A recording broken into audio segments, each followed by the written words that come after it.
Bonjour tout le monde, donc on va essayer de faire cet exercice-là, c'est l'exercice 6. Déterminer les racines complexes qui sont s'écrivent sous la forme x carré plus x plus 1. Puis la deuxième question c'est soit p et alpha et racine de q. Donc p c'est un polynôme de r de x, donc j'ai oublié de l'écrire ici. Donc p appartenant avec p appartiennent à r de x. Je ne parle pas d'un polynôme qui est dans c de x. Montrer que si p de alpha est égal à 0, ça veut dire que le alpha, c'est exactement un racine parmi les racines de q. Équivalent à dire que q divise p. Et la deuxième question, soit n appartenant à n, et pn sous la forme x à la puissance 2n plus 1, plus x plus 1 à la puissance n plus 2. On rappelle que alpha à la puissance 3 est égal à 1. On va montrer que si on a p, c'est que c'est cette forme-là, q divise p, équivalent à n, est un nombre impair. Donc on commence la question numéro 1.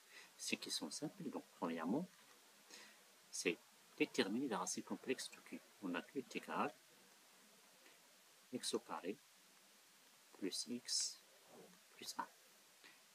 Donc, pour déterminer la racine de q, il suffit de faire delta. On a delta égale, c'est 1 au carré, ça veut dire p au carré moins 4ac, ça veut dire moins 4, ça veut dire c'est moins 3. Et par suite, c'est inférieur à 0, donc q admet deux racines, bien sûr, qui sont complexes.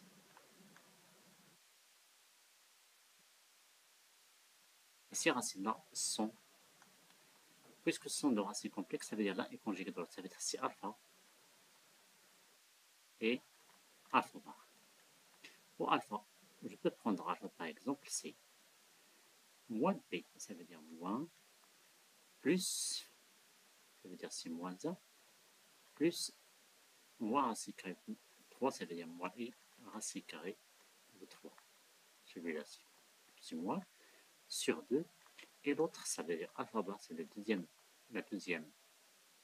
racine égale moins 1, moins i racine carrée de 3 sur 2. Donc la solution de cette équation, c'est ça. Et par suite, le polynôme q sera égal, le coefficient dominant c'est 1, et par suite sera égal à x moins alpha, facteur de x moins alpha bar. Donc ce sont les deux solutions de l'équation x q est égal à 0. Et par suite, ce sont les racines d'alpha et alpha bar. Ça veut dire la première question est bon. C'est bon pour la première question. Je passe à la deuxième question. Deuxièmement, elle nous a donné P, un polynôme de R de X. Ça veut dire que je peux écrire P est égal à la somme de I allant de 0 jusqu'à un certain N, à I, X à la puissance I. C'est un polynôme donné, appartenant à R de X, et alpha, racine de Q. Ça veut dire que Q de alpha égale à 0. Ça veut dire que je peux prendre soit alpha celui-là, soit celui-là, c'est pareil. Ça m'intéresse, je vais l'appeler alpha. Donc c'est bon pour ça.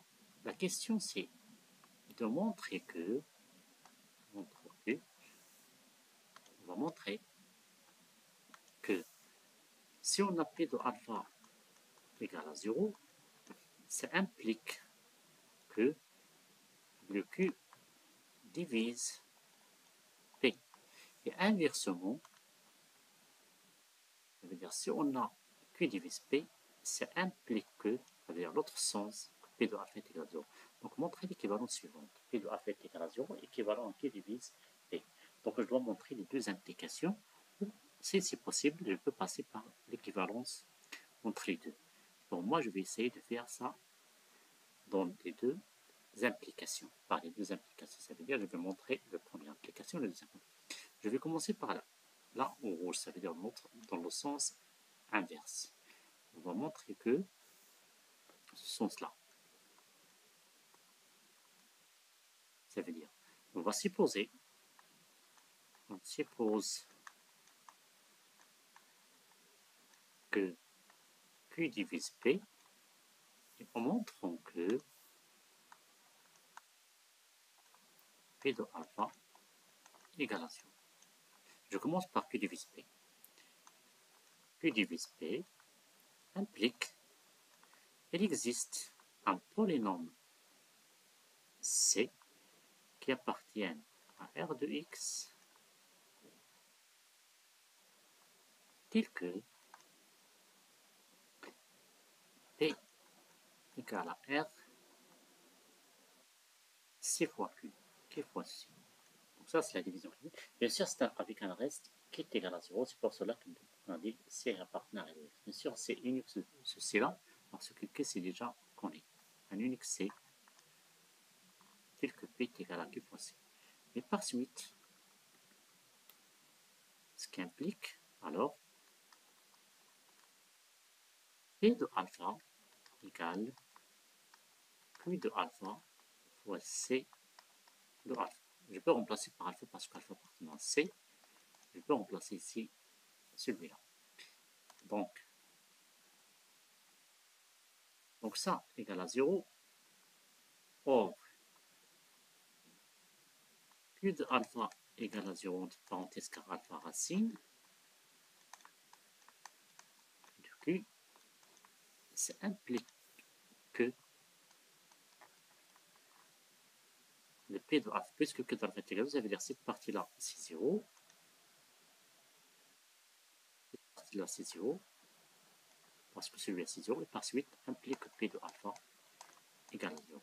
Donc on a montré que si Q divise P, alors P de alpha est égal à 0. Ça veut dire que la première source c'est terminé pour celui-là, ce qu'il faut démontrer. Pour ça, la première source est terminée. Je passe à le deuxième sens. Ça veut dire que je vais prendre, montrant que si P de alpha est égal à 0, ça veut dire que Q divise P. Donc le deuxième sens, ce sens-là, le sens direct, on suppose que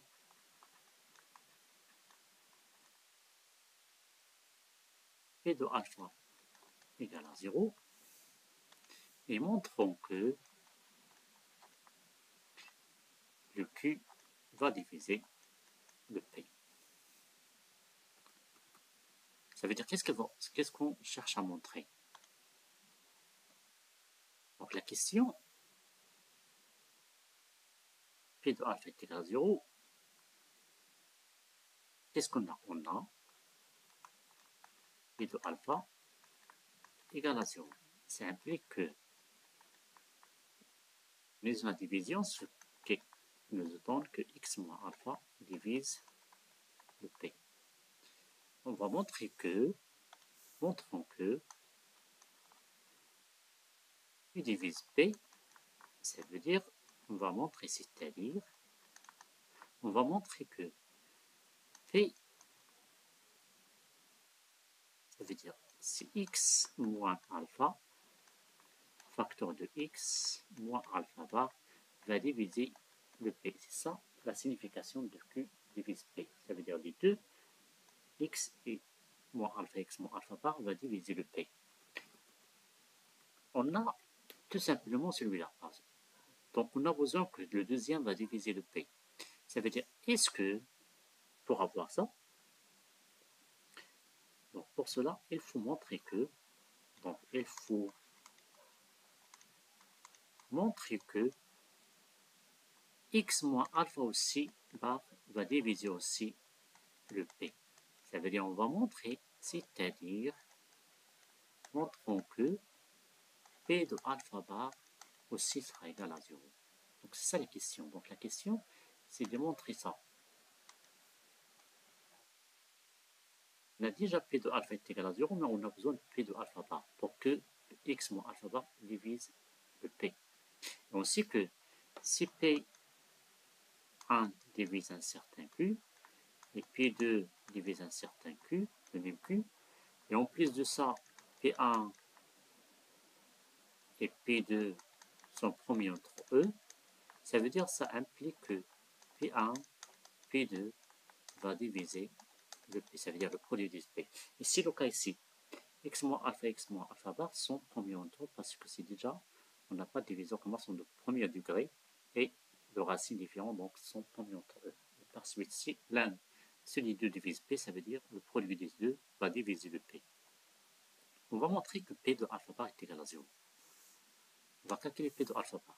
P de alpha bar, je le remplace dans la en P qu'on a pris P2. On a pris que P égale à la somme de AI, x à la puissance I. Donc, ça c'est la somme de I allant de 0 jusqu'à n. Et x à la puissance I. Bien sûr, les AI sont bon R. AI avec les AI appartiennent à R parce que le Q appartient à R. Ça, c'est le polynôme. Bien sûr, je vais remplacer le x par alpha. Alpha bar. Bon, je vais effacer ça. Si alpha bar à la puissance I qui sera égale, si la somme, je peux l'écrire explicitement pour bien comprendre. Ça veut dire si AN alpha à la puissance n plus AN moins 1 alpha bar à la puissance n moins 1 plus alpha à la puissance 1 plus A0. On a un complexe, on a la relation suivante. Les relations suivantes que je peux écrire à gauche, ainsi que z bar égale à z prime tout bar. Ça veut dire que z à la puissance bar à la puissance n, c'est exactement z à la puissance n tout bar. Je vais utiliser là pour simplifier cet écriture à gauche. Ce qui va nous donner AN, alpha n à la puissance n, plus AN moins 1, alpha n moins 1 à la puissance n, plus A1 alpha à la puissance 1 bar, plus A0. On a d'autres choses, une autre relation que je peux appliquer. On sait que si x appartenant à R, alors x bar, c'est exactement x. Les AI appartenant à R, ça veut dire que je peux écrire bar pour tout ça. Ça veut dire que je peux écrire AN bar, AN moins 1 bar, A1 bar et A0 bar. Parce que le conjugué de A1, c'est exactement A1 parce que ce sont des réels. Et par suite, le conjugué, je peux utiliser encore la même relation qui va nous donner AN, alpha n, tout à la puissance avec la barre de ça, plus AN moins 1 alpha à la puissance n moins 1, tout bar avec le conjugué, plus A1 alpha à la puissance n tout bar, plus A0 bar. On a une autre propriété à utiliser, c'est la propriété suivante. On sait que z plus z prime bar bar, ça veut dire c'est z plus z prime tout bar. Ça veut dire que je peux l'utiliser pour tout ça. Ça veut dire que je peux écrire, ici, ça c'est égal, c'est AN alpha à la puissance n plus AN moins 1 alpha à la puissance n moins 1 plus A1 alpha plus A0. Et ça, tout ça, c'est bar. Ça veut dire que je peux écrire à tout ça.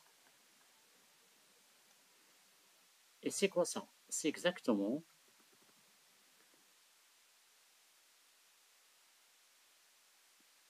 ça, c'est toutes ces sommes-là, c'est-à-dire c'est la somme de i allant de 0 jusqu'à n, de AI, alpha à la puissance i, tout bar.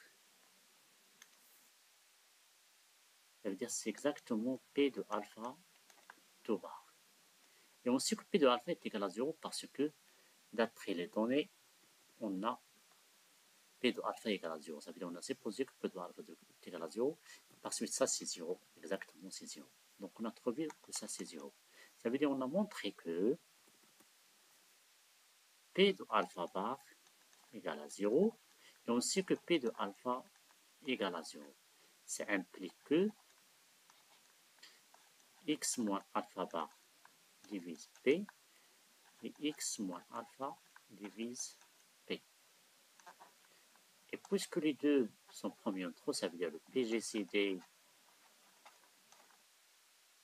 x moins alpha bar et x moins alpha c'est 1, alors je peux dire que le produit va diviser le P. Ça veut dire que le produit x moins alpha facteur de x moins alpha bar va diviser le P, ce qui nous donne que Q divise P.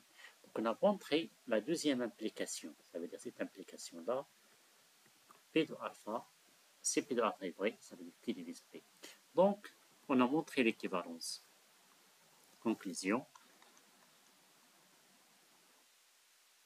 Donc la réponse c'est, quel que soit le alpha, la question qu'on a ici, ça veut dire qu'on a montré que P, c'est P donné réel, partenaire de x, et alpha est une racine de q, ça veut dire P de alpha égale à 0, équivalent à q divise P. Donc, conclusion, pour tout P appartenant à R de x, et alpha racine de q qui est égal à x au carré plus x moins 1, si P de alpha égale à 0, alors automatiquement, on a l'équivalence entre quoi et quoi, entre ça et q divise P. Donc la première question et la deuxième question c'est faite. Je passe à la troisième question où on a, je peux revoir la question, soit n appartenant à n, un entier donné, et p de n est égal à x à la puissance 2n plus 1 plus x plus 1 à la puissance n plus 2. Rappelez que alpha à la puissance 3 est égal à 1, montrant que q divise p équivalent à n est un nombre impair.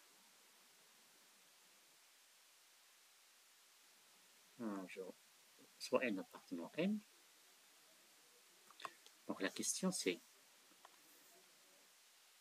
soit n un élément de n, et p de n égale x à la puissance 2n plus 1 plus x plus 1 à la puissance n plus 1, je pense, je vais revoir ça,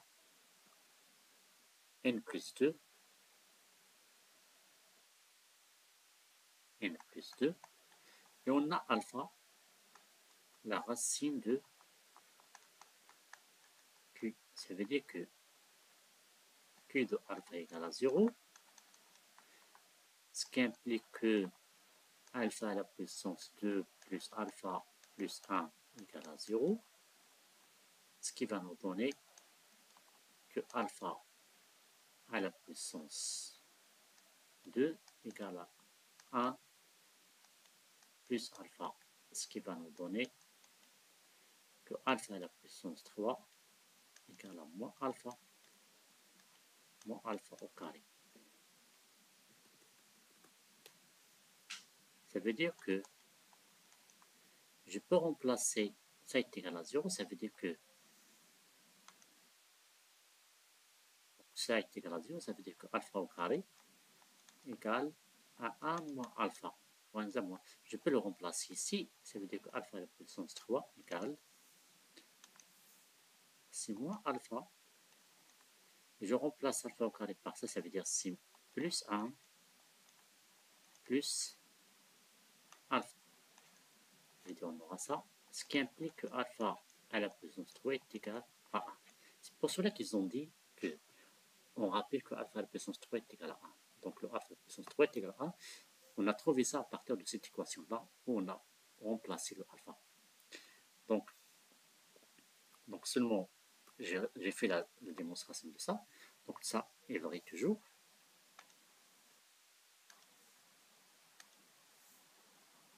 Donc, La question montrant que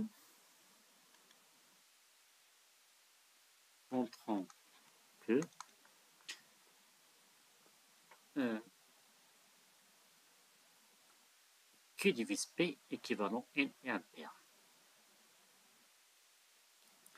Q divise P équivalent N ampère. Là, on cherche l'équivalence. On peut utiliser la question précédente. On a montré déjà, on a P dans la question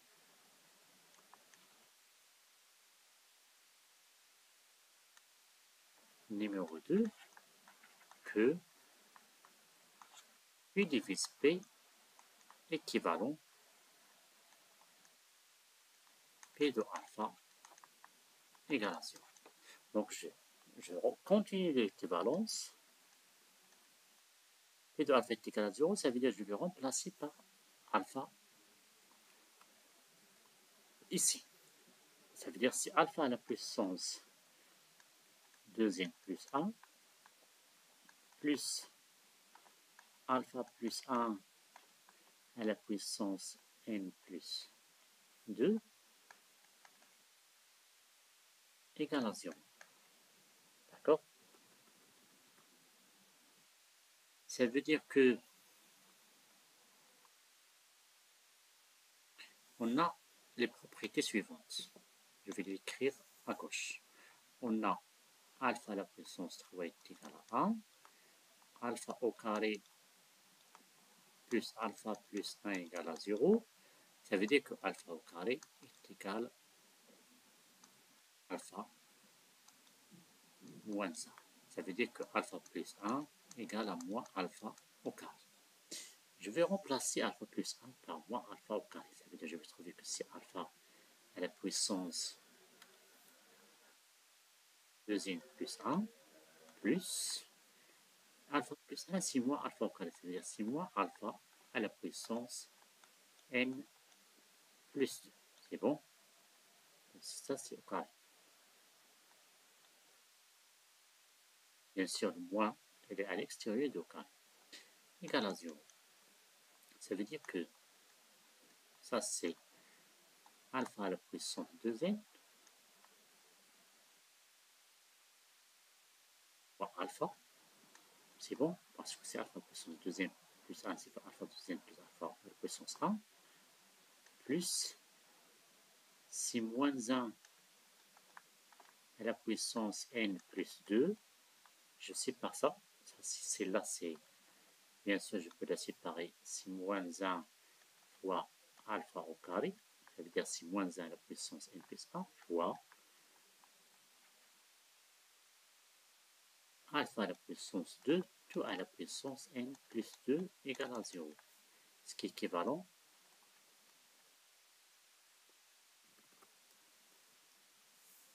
alpha à la puissance 2n fois alpha plus moins 1 à la puissance n plus 2 fois alpha à la puissance 2 fois n plus 2, ça veut dire c'est 2n fois alpha au carré. C'est bon, j'ai séparé ça, 2n à la puissance 4, pardon. La puissance 4. Donc, je peux factoriser alpha à la puissance 2n plus 1, qui est là, ça veut dire c'est 1, plus moins 1 à la puissance n plus 2. Ici, je vais prendre 1 de 4, ça veut dire 2n plus 1 par facteur.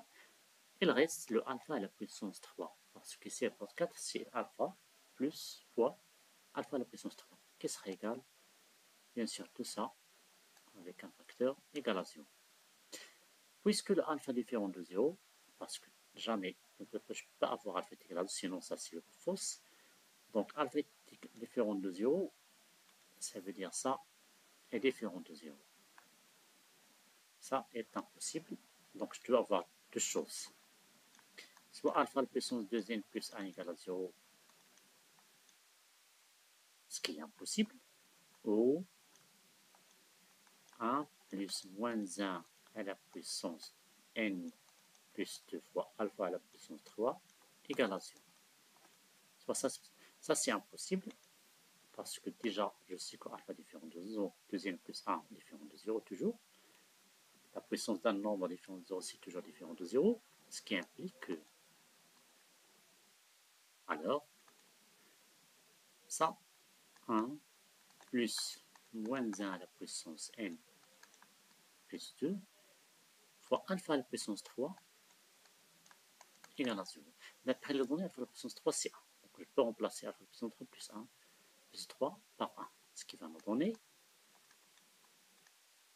que moins 1 à la puissance n plus 2 égale à moins 1. Et par suite, je est égal à moins 1, ça veut dire que le nombre qu'on a en haut, c'est un nombre qui est impair. Ça veut dire que ici, on a arrivé que n plus 2 est impair. Parce qu'on a trouvé que ces puissances, il va donner moins 1. Ce qui va donner que le n est un nombre impair.